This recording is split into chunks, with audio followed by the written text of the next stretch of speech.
Welcome back to another episode of Casa de Confidence. My friends, the subject matter that we touch on the podcast tends to be very different topics, but there's always an underlying theme. And I want to remind you that the reason we have these incredible guests come to us is because we resonate with their stories. And I know that you too will resonate with their journey to confidence, some of the mishaps, failures, and lessons that they have in their life. And today's guest, like many of us, wanted to give up completely at times. And when she was in her 20s, she talks about her being clueless and at times homeless and always poor. And she navigated the world with all the skills of a blind gorilla. So I like that visual because I think that sometimes we don't know specifically where are the things, right? That how we view ourselves and how that makes us come out into the world. But the work that she is doing right now is really helping individuals move through healing and overcome some of these challenges. And again, she has done the work herself. So it is an incredible pleasure to welcome Inga Larson to the show. Welcome, Inga. Thank you, Julie. I'm really excited to be here. Yeah, well, the visual, right? The whole visual of a blind gorilla. And I can tell you, I just did a video yesterday. I didn't finish posting it, but I was talking about Julie in her 20s, and a little bit of the lessons that I gained. And even though some of these things that I went through at the time, I didn't know they were going to be very influential in my time now. They Hmm. really are the things that inform us. And for me, there's so much value in our past, regardless of what it may be, Yeah. because made us who we are today. Now, you are a child of an immature or personality disorder parents, if I can say that Yes, correctly. absolutely. It's a mouthful. It's a mouthful, but tell me a little bit more about that because I think that most of us have different or some commonalities in themes when it comes to parents. We don't always see eye to eye. Sometimes, and especially now as 50-year-olds, some of us encounter being the person helping our parents. But tell me a little bit about that relationship with your parents and what do you mean by emotionally immature? Right. I think that it's something that I find really helpful in speaking with not just my clients, but also a Facebook group Mhm. that I facilitate. And most parents learn, healthy enough parents, let's go ahead and put it that way. Healthy enough parents learn that they're not going to be perfect. There's no such thing. Any parent Mhm. who's listening Yeah. learns that there is no such thing as perfect and they forgive themselves for that. Hmm. But Yeah. they're willing to look inside. So that element Mm. of insight, I am conscious of this relationship with my child. I am responsible for my child. My energy goes to my child. I'm not Mhm. expecting energy to come back to me. Mhm. I'm certainly not needing energy to come back to me. If it comes Mm. back to me, I use it as an opportunity to build that social skill. Wonderful how giving you are. That's fantastic. And I continue as a good enough parent to give to you. Mhm. My mother was a woman of her times. So I was born in 1958. Okay. So the end of the McCarthy era. Mhm. And my mother was probably her highlights were in the 40s and early 50s, and she was stuck there. She had her own trauma history. Yeah. So she had a very unsupportive husband. My father was a narcissist. He truly fit into that category. He wasn't on the spectrum, he was there and Okay. solid. And he was, I've become aware of it then, very cruel to her. So she was always on edge. She was Yeah. always anxious. She was always feeling like she was behind the eight ball, trying to catch up. And I Yeah. lived with that anxiety. And I was the child that tried to make that anxiety better. So I had my energy moving toward her as opposed to receiving her energy. Mhm. Mhm. Not completely. There was definitely some give and take, Mhm. but it was definitely out of balance. And she was not able to regulate. And she was not able to really reflect. a really good, healthy enough parent is able to go, I'm really sorry I did that. I'm really Yeah. sorry I said that. I have a wonderful friend, Lisa, who's a colleague. And I don't know if this is true or not, but I'm going to go with it. When her children were young, she started a journal. And every time she felt like she'd made a mistake, she wrote down the mistake so that in Mhm. 20 years' time, when they got their own therapist, they could just take the journal with them. Oh my gosh, that's The awesome. That's a great therapist idea. and have okay, I see all the things that your mother Yeah. did. Yeah. So that Mhm. was her emotional immaturity. She wasn't able to be the grown up at all times. Mhm. Yeah. My father was very different. He had his idea for how we should perform. Mhm. And in fact, my earliest years were extremely performative.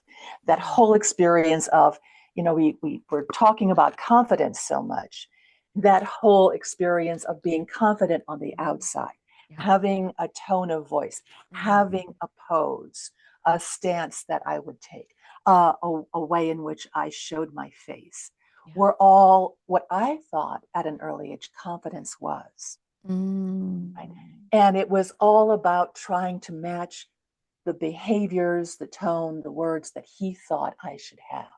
There Yeah. was no thought in his mind that there was actually a little human being in there with her own unique experience. Wow. So that complete lack of insight was part of his experience. Mhm. And that was the message he gave to me. So the whole idea of confidence as an internal thing, because neither of my parents were able to really sink deeply enough into themselves to have insight, was it was not something that I was experiencing at all. I Mhm. had no clue of what it was to actually have insight, to go inside and explore. Yeah. Your dad, you mentioned he was a narcissist and he had this sense of, you pleasing him through your performative actions. But he also was, if I'm not mistaken, a psychologist, correct? Oh no, honey. Even worse, he was a Oh, he was a psychiatrist. psychiatrist. That's Oh right. yes. Oh yes. Yeah. Yeah. Yeah. So it's interesting Uh-huh. because I think that, this happens so many different times, right? We Right. become the person who we need to be for ourselves, but we want Hmm. to go ahead and do it for others. Was that Right. a little bit of cognitive dissonance in some level, you think, for him and for you also as you related to him? I think that there's a cognitive dissonance of a particular sort. Mhm. So with my clients, I've found that doing parts work is really helpful. And I use Mhm. something called voice dialogue. I don't use IFS, but many Mhm. people are familiar with Yeah. internal family systems as well, Mhm. which is another fine tool. But that experience in the true personality disordered category Mhm. of being fractured Mm. of I'm not saying it's DID, but it's an extreme where there is a dark side to someone with a personality disorder, all that disowned stuff, because Mhm. you don't have insight. It's that, Mr. Hyde, Yeah. that's always resting there, that Mm. that holds the dark. Mhm. And Dr. Jekyll is blissfully unaware Right. of what Mr. Hyde is doing and showing up. Mhm. So I'm sure his clients had a wonderful experience. And in fact, Mhm. after he died, many clients came to my brother and me Right. and said, "Oh, he was a wonderful psychiatrist who really saved my life." Mhm. So that experience that they were having of him was valid, that he could Mhm. show up as Yeah. Dr. Yeah. Jekyll with them. Yeah. But so often he really showed all those elements of Mr. Hyde. So that feeling of fracture, that Mm. feeling of disowned parts is Wow. very much a part of the personality disorder. Now, it's not to say that if you have disowned parts, you have a personality Right. disorder. Correct.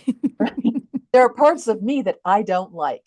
Right. Right. So I try to keep as far away from them as possible. But it's that absolute kind of Mhm. cluelessness, that weird switch that can happen. Yeah. Now, because you had some of these fracture parts and you grew up in this environment, is that specifically why you decided to go into social work as well? Even though, Oh, you know, yeah, no, I wasn't yeah, going to yeah. go into social work. Okay.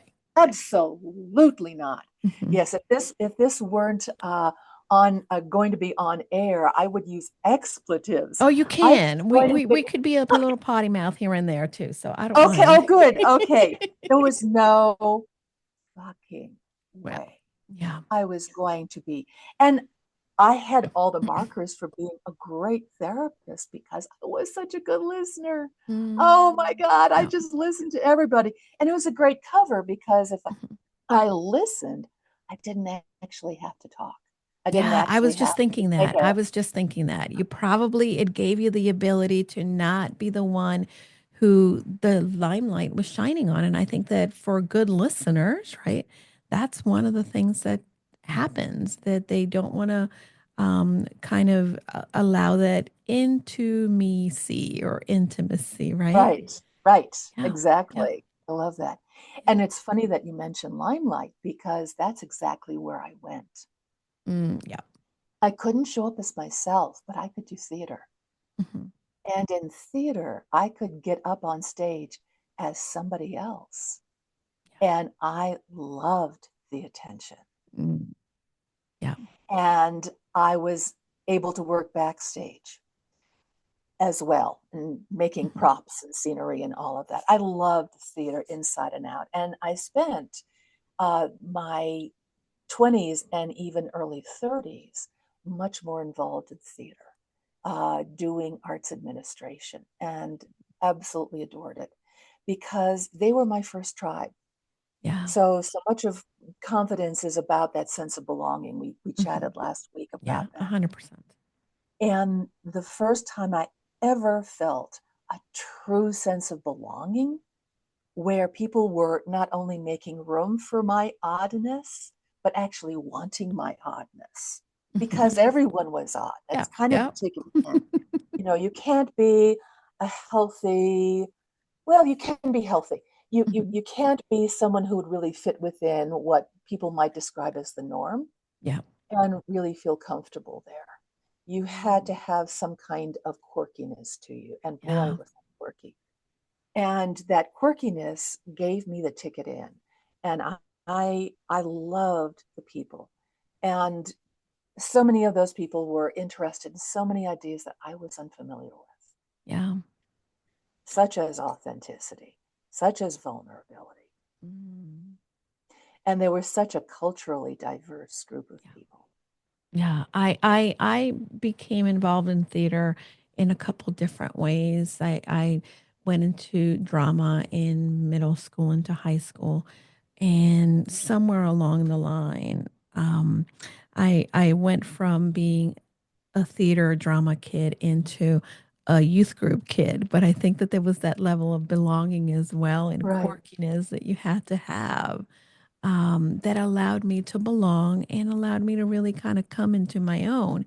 Now, I'm curious. Here you are, in a great community, but you still were homeless in your early 20s. Tell me more about that. Right. Yeah. There was a period of time where I just completely, what is the state? I dropped the plot. I got completely lost. I was going to college and I wasn't showing up for classes. And I finally just dropped out. And I had odd jobs here and there for a while, and then Mhm. no jobs. I don't know, to be honest with you, to this very day, Julie, I do not have a real handle on that time. And the only meaning I could make for that is I was a little bit checked out. I was a little bit dissociated.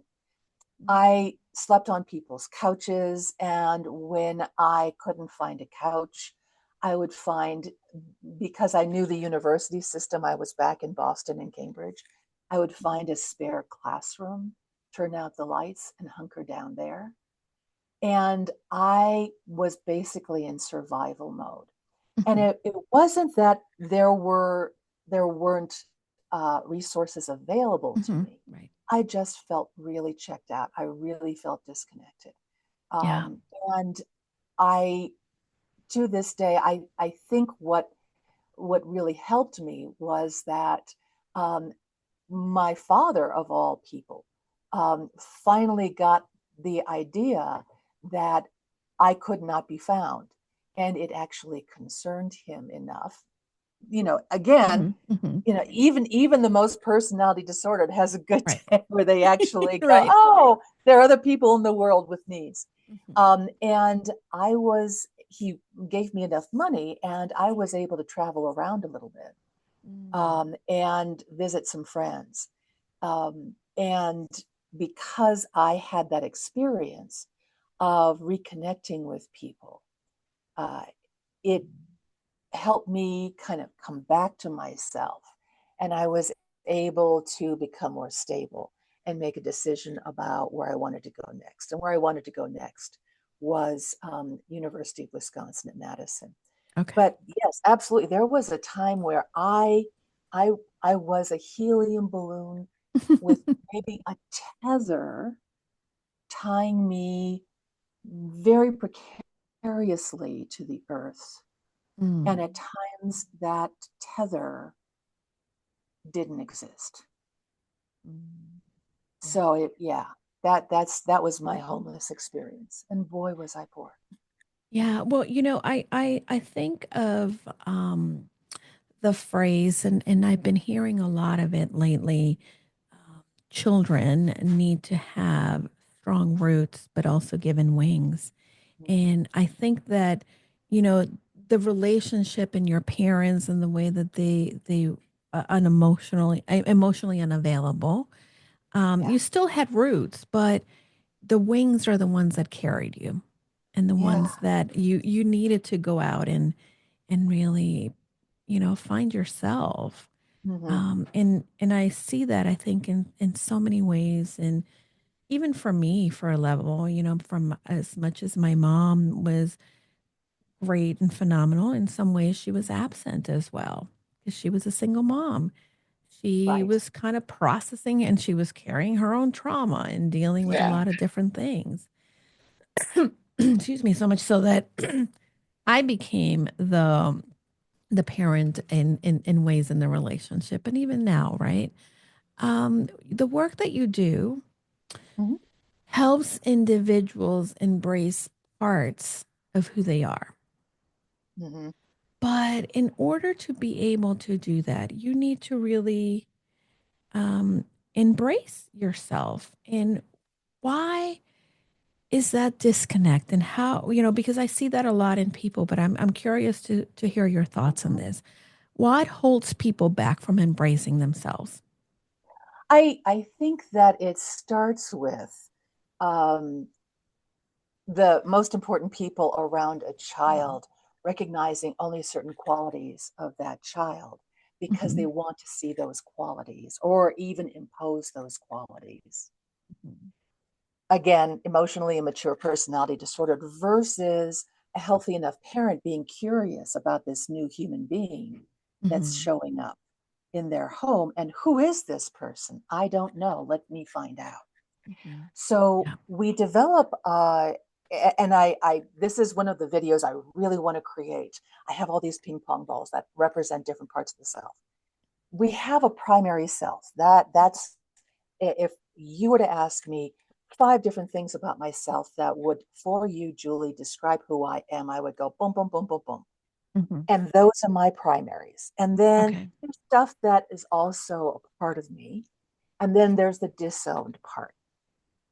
Mm-hmm. And what we learn in our lives, if we are in a healthy enough environment, is that we're exposed to people who continue to be curious about us, grown-ups who continue to be curious about us. Later on, friends who are Mm-hmm. curious about us. And we started exploring more and more and more of the territory. Mm-hmm. So there's a movie that talks about parts, actually, and a teenage girl. Mm-hmm. I can't remember at the moment. It's an animated movie, but in any Okay. case, everyone knows what I'm probably talking about. Oh, is it Inside Out? Yes, thank Yes. you. Yeah, I love Yes, that movie. and I love the second movie uh, because it really talks about just how complex that is. Mm-hmm. However, when you get punished on some level for having a quality that is not in line with the Mhm. unhealthy parent, you learn to actually have a zap of discomfort Mhm. every time that part of you wants to surface. So if I grew up Mm. in a very repressed, sexually repressed household, every time I thought, "Ooh, tasty over there," oh no, can't go for that, Mhm. right? So that's one aspect, but there are many aspects. If I grew up in a very logical family and I wanted to be creative and playful and all those things that are more right brained, oh, that doesn't make sense. Mm. Explain to me why you want to dance. Yeah. Cite the tones that tell me that dance is actually useful to your neurological development, right? Mhm. So we get these messages of punishment so that by the time that we are away from home, we have this embodied experience of, oh, no, can't go there. Oh, no, can't go there, right? Because we've been conditioned to have that reaction to self Mm. exploration, as opposed to a journey into parts of myself I don't know yet. It becomes, oh, no, that's not who I am. Yeah. I don't know why I'm surrounded by people who are like that, Mhm. but that's not me. So it's whenever I work with someone, and trauma is also very much about at its more intense levels, people really splitting off from themselves. Mhm. I Yeah. encounter people who are really uncomfortable leaning into aspects of themselves that were not approved of. And it's not just an intellectual, it's not okay for me to go there. It's a felt sense, it's an emotional reaction that says, oh, no, I can't go there. No, I can't. And if you try to go there alone, the old saying, never go into the ghetto of your mind alone.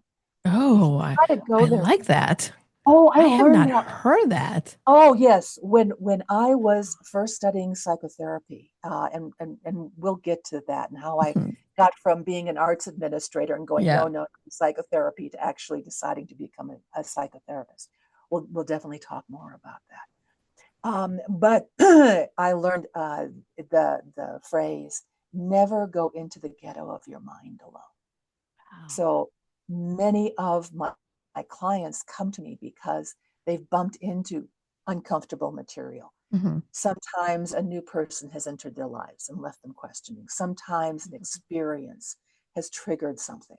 Yeah. And they notice either they decompensate or they notice how decompensated they are Yeah. when they come. And what is really cool about what I do with them is I very early on start building rapport because Mhm. people don't care what you have to say until they know you care. Yeah. And so I build rapport. Yeah. And for my part, I know that walking into my office or online is someone who has the courage to face their demons Mhm. and knows they need help doing so, which Mm. to me is extraordinarily courageous. And Mm. so uh, I have people come in and I develop rapport with them. They learn to trust me, and then they take the leap of leaning into that physical discomfort Right. Yeah. So of true. embracing those parts that feel monstrous. Mhm. Yeah. And they're monstrous because they've been sitting out there in the cold and the rain. Mhm. Mhm. Bring those parts in, and it's not everything I do, but it's definitely a part of what I do.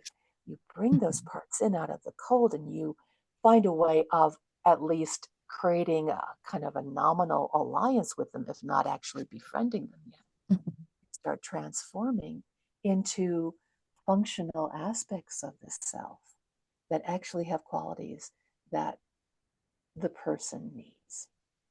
Yeah. So, yeah, that's where I think the discomfort comes Yeah. from. And that's what I Absolutely. think is needed to help overcome the discomfort. Yeah, I totally see, right, that our experiences of trauma really, and for most of us, right? We don't go through something and say, "Oh, I'm going through traumatic stuff that is going to impact me for the rest of my life."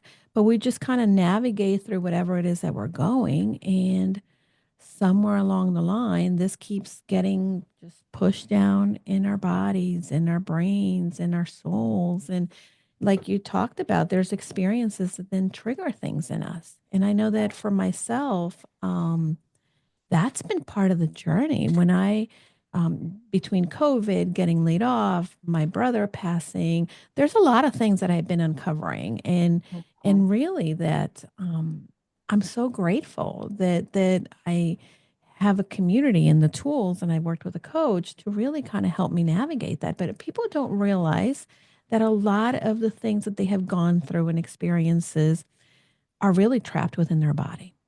Yeah. And that's a little bit of the work that you do. But now you started before social work.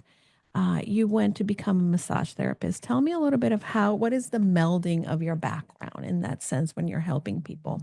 Oh, I love that question. So, when I finally decided in my late 30s to go ahead, bite the bullet, and become a therapist, I decided that I liked social work because that's really what I've been doing for the last several Right. years. Mm-hmm. I've been involved with being a peer counselor for domestic violence hotline Mm-hmm. and for child assault prevention and for GLBTQIA Mm-hmm. causes and I love the social work aspect. I love the activist aspect of it. Yeah. And so I decided, yeah, I'm going to get my social work degree, and I want to go full time, and that can be expensive, Yeah. and I need to keep my um, work flexible, and I need to make a decent income when I Mm-hmm. do work. Yeah. So I had a friend who was studying massage therapy, and she suggested doing massage therapy. And even as a kid, I liked doing massages. I actually, Okay. when my dad would come home at night, I liked massaging his feet. Mm-hmm. My brother had a bad back. I liked massaging his back. So I really liked the whole experience Mm-hmm. of massaging. And I thought, yeah, why not? And here's the great thing, I'll do this while I go to school. It's flexible. I make, instead of minimum wage or $15 an hour, I'm going to make $30 an hour. Mm-hmm. Fantastic. Yep. And I'll come out the other end financially a lot more solvent than Right. most of the other students who are going to school, Smart. which worked great all the way through school. Wow. I had a business uh, all the way through school, very flexible, kept Mm-hmm. my head above water financially. That's great. But by the end of it, my plan was to let it go, Mm-hmm. and I fell in love with it instead. Mm. I found that when I worked with people, I would actually find areas that were, it felt hot to me. It Mm-hmm. felt like they needed particular care, these areas. Mm. And clients would tell me afterwards, how did you know to work on those Yeah. areas? So I acknowledged that there was something inside of me that was sensitive somatically to Mm. other people. I could get a sense of what was going on with them. So when I, after I graduated, started pursuing uh, further work, further training, because the great thing about being a therapist, being a coach, is that the training never stops. If you Mm-hmm. don't love educating yourself and improving yourself, don't go Mm. into this business Yeah. Yeah. because it benefits from constantly Yeah. growing and learning. And Yeah. I decided, okay, I am going to dive into this somatic component of so called mental health Mm-hmm. and explore what that meant. Yeah. And so I studied a number of different things. I studied Reiki, I studied craniosacral therapy Mm-hmm. through John Upledger. I studied somatic experiencing. I certainly have followed Pat Ogden's work in sensory motor. Mhm. And I found that clients would come in and do the head up, right? Mhm. We learn, unfortunately, in this country, we're very much a neck up society. Uh-huh. I We like that don't, term. It's and true though. and and then this part of our body, from the shoulders on down, is just the car we drive around in. Or if Mhm. you're a spiritualist, you're a Right. spiritual person having a physical experience, but Mhm. you aren't your physical experience. You don't Mhm. really own that this is actually a part of who you are. Mhm. And what I loved is when people were able to lean into their bodies and actually become more feeling Mhm. and therefore more able to feel both grounded and resourced, as well as notice where in their bodies they could feel the activation that was stuck. Mhm. Yeah. And they were there over time. It's the beautiful neurological thing about this is that we become more and more and more sensitive Yeah. to what's going on in our bodies. So Mhm. people would come in and maybe the first few sessions they would go, well, I think I'm angry. And I think it may, I don't know, it's somewhere in here Yeah. somewhere, But they can't would be pinpoint it. able, right, would be able after the Mhm. first, I don't know, depending upon their background, sometimes we weren't dealing with pathology at all. We were just Mhm. dealing with kind of stuck anger. They didn't have chronic PTSD. They didn't have clinical depression. Mhm. And they were able to, after a few weeks, sometimes a few months, notice, oh, I'm feeling activation very specifically in my fists. Wow, I can really Wow. feel that. And I feel Mhm. really charged in my sternum. Yeah. And we would do exercises specifically for those areas of the body that helped them actually move whatever was stuck Mhm. there in a very specific way. Mhm. So I loved that because Yeah.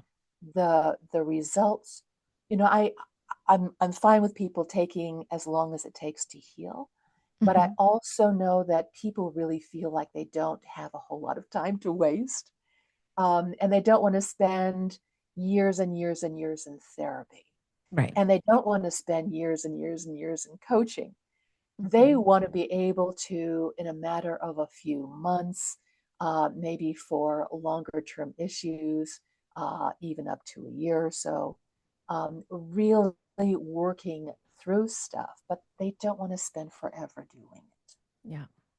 I hear you. You know, we live in a society that has taught us to be that instant gratification type of society, and Yeah. solutions are very important, specifically in your if you're in a state of anxiety, of really being in that fight or flight motion. And Mhm. I have to say, you know, some of the somatic practices that I've adopted into my life have allowed me to then not only be resilient, right, but really be able to create um, more successful. I don't even know if that's the phrase, but I cope with things in a better manner. Not all the time. I'm not perfect, right?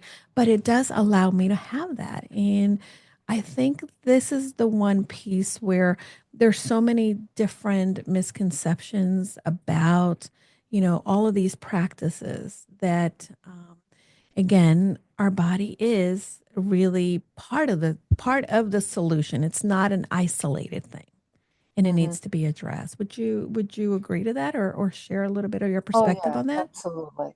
And again, it's not just the body. Mhm. It's the body mind. Yeah. So it's an acronym, CYBAM, Mhm. that I learned in somatic experiencing Peter Levine's work. Mhm. That is S is for sensation, I is for imagery. So whenever we're thinking about a traumatic event or Mhm. condition, there's, if we can have a full experience of it, we have the sensation in our bodies, we have a Gotcha. picture in our minds. B, behavior. Whenever I think about this, I want to roll my shoulders up. Mm. A, affect. What is my mood? What is my feeling? And M, what is the meaning? Ooh. Even though I know better, whenever I think about this, or I'm Mm-hmm. enthralled to this because I've been triggered, my meaning is that I'm stupid. My Mm-hmm. meaning is that I am no good. Mm-hmm. So when we're comfortable with, when we have this full understanding, when we're activated about what's going on in us, then we Mm-hmm. can work with it. Then we Yeah. can address it, then we can help it. And we can do all the things that we know to do, including call a friend, Yeah. including get care, Yeah. that allow us to move through. And every time, and again, I love the whole idea of confidence. Every time we're able to, instead of feeling defeated by our distress, we're able to move through it Mm-hmm. using the tools that we find work for us. And the somatic tools, because we are such embodied creatures, the somatic tools are crucial every time we move through it. And out the other side, we're able to go, oh, I got through that. Right. And you become more confident. You've done something difficult. You've taken the hand of friend or partner or family member, and you've done the internal work, uh, and you've gotten through it. It diminishes your fear about the next time something difficult shows up. Indeed. Oh, Till so good. difficult doesn't have a bad flavor. It's Hmm. just difficult. It's just difficult, right? Right. And I think that that's the thing that for, so many people, right? Our world teaches us this is good, this is bad, feeling this is not good, feeling that is bad, or and really when we start to look at things as neutral, right? And not assigning that category, at least for me, it has been something that has helped me kind of move through, right? And Mhm. by the way, my brain it wants to be dysregulated a lot of times. It does, right? I want to be Right. dysregulated. I like it's so easy, right? Because that's what I learned. However, taking that step, bringing the awareness and noticing, and then saying, "Huh," And by the way, it's interesting. In the last few weeks, my husband will laugh at this. Um, I there's been little things that I've had this massive reaction to, and they've been so inconsequential and just emotional reactions. And I think I had to really kind of take a step back and said, what is this about? And it really is that those are just the familiarity or what I call the frenemy behaviors that we're accustomed to having. And yet I'm not maybe doing it in a big term, but it's been so easy because I'm not noticing, right, what state I'm in when these little things happen. So it's been Right. really interesting to kind of explore that for myself. Yeah. Well, I don't know about you. And thank you for that great example of kind of doing a meta, standing back from yourself and Right. going, what did I just do? Yeah, right. Why did I lose the plot? Hmm. Wow, that's really, Right. whew, what's going on with me? And Hmm. then you follow it up with a desire to answer the question. But that that experience of being dysregulated, Hmm. I would love to hone in on that, because I do think we live in a society that really supports dysregulation. And even so, right now, with so many different things that are doing, and like you're saying, our society does support that. Mhm. And I mean, I look at the news, I look at social media, I hear these, and they really are promoting that dysregulation. Mhm. Yeah. And yeah, And it's almost a part of a tribal identity hmm, to right, be frenzied. And again, right. I'm not responding to a political party. I Hmm. think No, no, people on all sides, all sides. Yeah. there's a pull toward becoming more Hmm. activated and outraged about that other side, Hmm. and that other kind of person Yeah. who is just terrible, and we're Hmm. really really good and they're really really bad, and we're fighting for our lives. That feeling Hmm. almost of survival, Yeah. that we're fighting for our lives, Yeah. and not really doing anything effective, truly effective Right. or intelligent Yeah. about it. Hmm. Just rail and rail. Yeah. And one of the things that and again, because I am human and I fall into the frenzy as well, and based on, my environment, right? In this world, I'm not out of this world. Right. The one thing that I realize is that when we are in that state, right, it Mm-hmm. becomes even more difficult to find dialogue, to find common ground.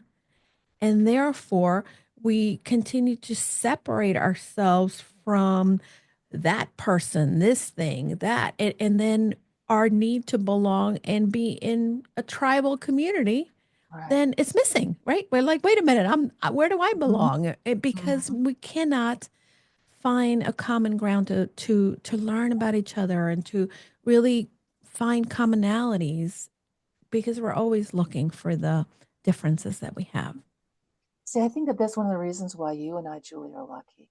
I think very early on we had an experience of having true, authentic belonging Mhm. in a group that, at least from my experience, were a bunch of oddballs. Yeah. So the fact that I was odd in one way and you were odd in another, Mhm. great, wonderful.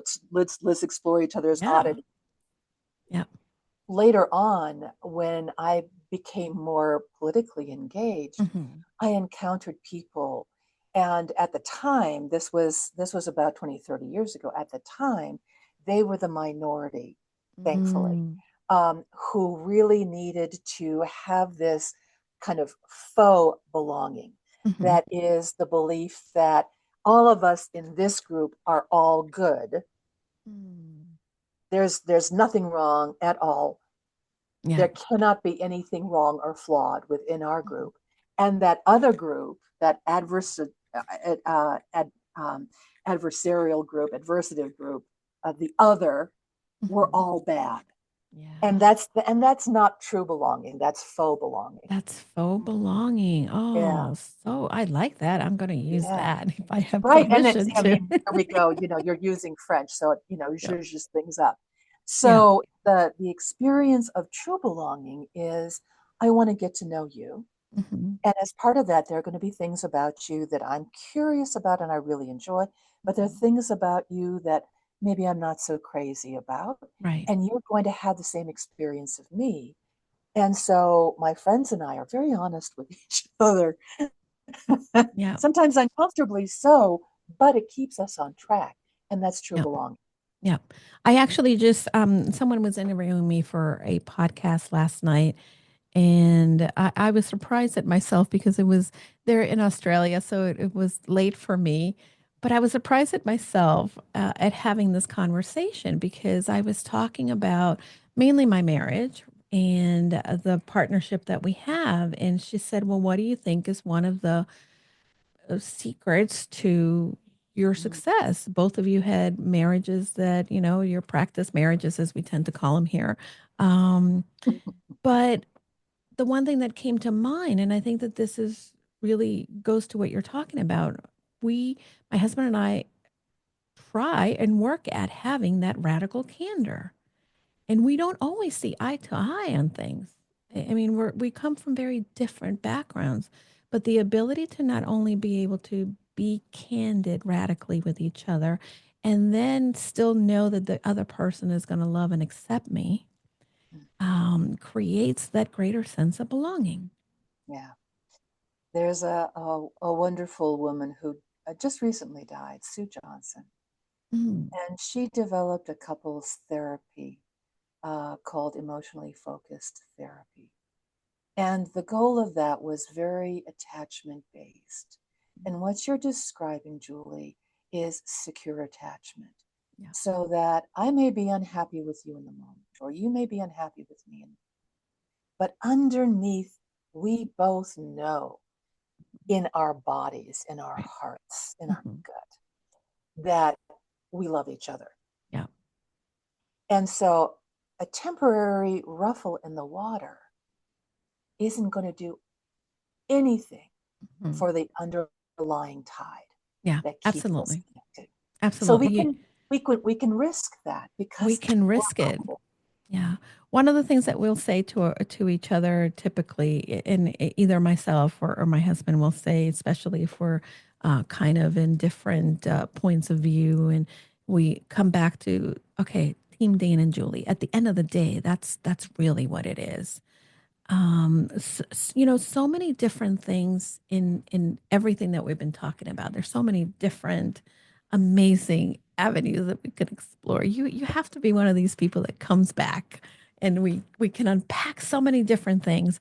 But for people who are listening and they really have been in this point that maybe they've tried therapy, maybe they've tried some different types of practices, or maybe they've really submerged themselves in their faith, but they heard us talk about, right, that emotionally immature parent, and they're starting to see, wait a minute, this is sort of something deeper that I need to Hmm. work through. And they're resonating with what you're saying. What are your modalities? What are ways that people can maybe find out what is the thing they can leverage for themselves in whatever state they may be? Right, absolutely. So you're talking about geographic state or emotional state? Emotional state. So I've been working very specifically with this population, uh, adult children, emotionally immature parents, personality disorder parents since 2018, very specifically. Individually, of course, complex PTSD, um, but also since 2018, very specifically in groups with this particular group of people, because for reasons we stated at the beginning, very close to my heart. So I'm creating, or I've created an online course that Hmm. really covers what we cover in the groups. Ooh. Um, and it the reason why I created an online course was that people are so challenged for Hmm. time, Right. and many of us for finances these days. And as you said, Absolutely. coaching and psychotherapy are expensive. Tell me And about it. so, right. And so many of the people who are out there really struggling with this just need to know that someone gets them. Yeah. And Mm. the course that I created is a course that I created through my experiences with many groups over the years since 2018. Mm. And as they've shared, I've noticed the things that resonated most for them. And as I said, I Beautiful. also have a Facebook group Yeah. That's so for beautiful that, and this is your Defying Gravity course, correct? right, the Defying Yeah. Gravity Yeah. course. And I love Yes. the name, by the way, because I think that, that's got the theater influence in there too. Oh God, yes. Not lost on me Wow. at all. Inga, um, I, yeah. I Yeah. I'm so in awe of the work that you're doing and the commitment that you have to not only taking your story and then helping others through it. Um, Mhm. if we wanted to give someone a takeaway, if we wanted to give people that one thing that maybe they can practice from all of the things that we've talked about that can make some sort of impact for them, what would it be? I would uh, really stress a mindfulness practice Mm, called grounding. yeah. And there are, if you go to YouTube, I have a grounding practice, but other people do too. If you just Hmm. go to YouTube and go grounding, Well, you'll we're come going to up put with a that in the number of, show notes. yeah, We're going to put all your information in the show notes. We want people yeah. to connect. IngaLarson.com is where you can find Inga, but you can also definitely stay tuned because this is a lot to unpack, and this conversation deserves multiple times to visit because, again, incredible work that you're doing, and you inspire me, but I know that you've been doing the work to inspire others as well. So, will you come back, Inga? I would love it, Julie. I have had a Amazing. blast here. Thank Yeah. you so much. Yeah, amazing. Well, I am grateful. And again, this journey that we're on, my friends, is not something that you need to do alone. And it's not something that you're broken because, maybe your experiences or some of the ways in which you have been navigating life. You have to find the helpers, and Inga is one of these helpers. Find her on Facebook. We have her information, and check out, her deep dives and her website. Go and, ask questions as well, but go to her YouTube and some of the work that she's doing also in her Facebook group. I will link it all up, and make sure that you reach out to her, let her know that you heard her here at Casa de Confidence, and she would love to connect with you. Thank you again for being here, Inga. Thank you, Julie. Yeah, my Thank you. friends, Inga, don't forget, this is the time. Go confidently in the direction of your dreams.